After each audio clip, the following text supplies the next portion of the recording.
Hello everyone, good afternoon. Welcome to our daily news flash at Kaab Somali TV. My name is Mohamed Bulbul and here are today's our main top stories making headlines.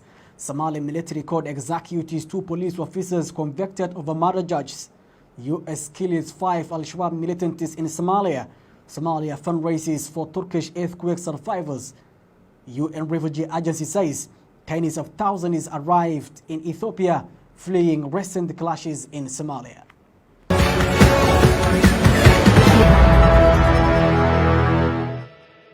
Somalia's military court executed 2 police officers convicted of murder charges. The court of the Somali's armed forces on Saturday morning executed 2 police officers who were recently convicted on the murder of civilians in Balad district in the Mid-Shabelle region and in Mogadishu's Hamarweyne district. Qasim Duali Abdi was executed by a firing squad for shooting and killing Abu Bakr Muhammad Sheikh, a business vendor in Hamarweyne district. The businessman was shot dead on 10 January 2023 over an argument related to extortion demand by the killer officer. A second officer, Hassan Jule Shakir, was executed on Saturday for killing Ali Taliya Arif, a young tuk-tuk driver. Both officers were convicted by the military court last month. US drones kill 5 Al-Shabaab fighters in Somalia. US strike in Somalia killed 5 Al-Shabaab fighters on Wednesday. US Africa Command said in a statement. The strike was carried out at the request of the Somali government and was a collective self-defense strike, according to the AFRICOM. The strike was carried out approximately 300 miles north of the Somali capital of Mogadishu. No civilians were injured or killed, AFRICOM said, citing the remote location of the operation. The latest strike marks the second time in a week that the U.S. has targeted Al-Shabaab forces in Somalia. On Friday, the U.S. carried out a strike that killed 12 Al-Shabaab fighters northeast of Mogadishu. Since the beginning of the year, the U.S. has conducted a total of 5 strikes aimed at Al-Shabaab, according to AFRICOM, an indication of the increased partnership between the U.S. and Somali government and Somali forces targeting the terrorist group.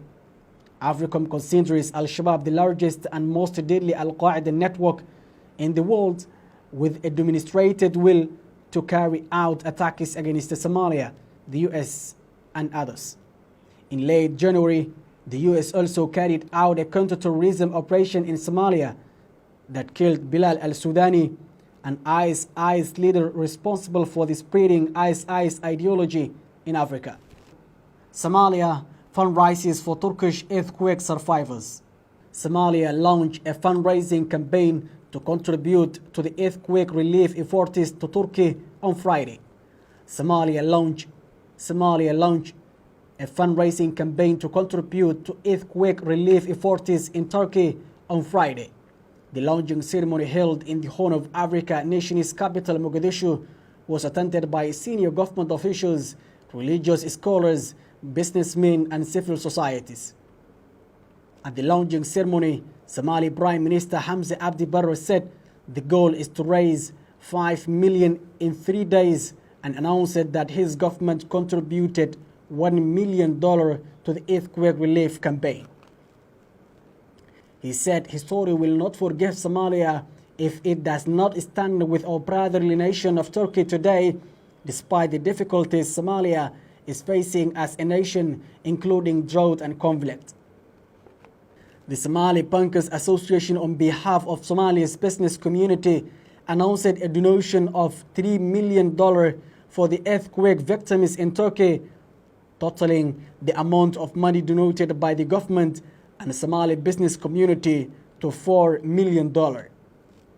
More than 38,000 have so far died in twin quakes in southern Turkey, but hope endures as more survivors emerge from the rubble. Several countries in the region, including Syria and Lebanon, also felt the strong traumas that struck Turkey in the space of less than 10 hours.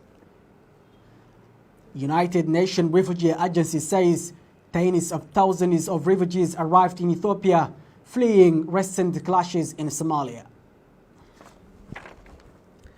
The UN Refugee Agency UNHCR says more than 60,000 Somalis, mainly women and children, have fled to Ethiopia's Somali region in the past few weeks to escape clashes and insecurity in the city of Las Anod in Seoul region. Local hospitals are saying about 500 people were injured in the 2 weeks heavy gun battle between the pro-SSC forces and the Somaliland military forces.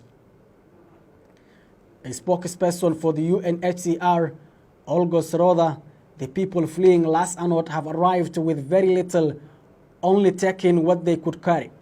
Exhausted and traumatized, women told staff from UNHCR, the UN Refugee Agency, that they had to sell their belongings to pay for transportation to reach safety. Many of them have lost loved ones in the clashes or have been separated during the flight. Families have temporarily settled across more than 13 locations in Ethiopia's Somali region. It's me, Mohamed Bulbul. Thank you for your watching.